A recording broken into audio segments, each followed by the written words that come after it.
गुरुवारी असे करा उपाय.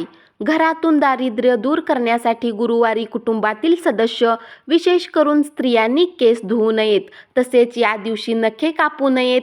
व्यवसायात अडथळे येत असल्यास गुरुवारी देवघरात हळदीची माळ लटकवावी. आपल्या कार्यस्थळी पिवळ्या रंगाच्या वस्तूंचा वापर करावा. तसेच भगवान लक्ष्मीनारायणाच्या मंदिरात लाडूचा नैवेद्य दाखवावा.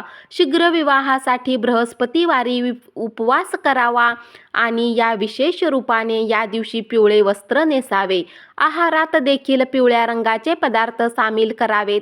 गुरुवारी केळीच्या झाडावर जल अर्पित करून शुद्ध तुपाचा दिवा लावावा आणि गुरुच्या 108 नावांचे उच्चारण करावे. असे केल्याने लवकरच जीवनसाथीचा शोध पूर्ण होतो. तसेच गुरुवारी एखाद्या मंदिरात जाऊन पिवळ्या वस्तू जसे खाद्यपदार्थ, फळ, कपडे वस्तू दान कराव्यात.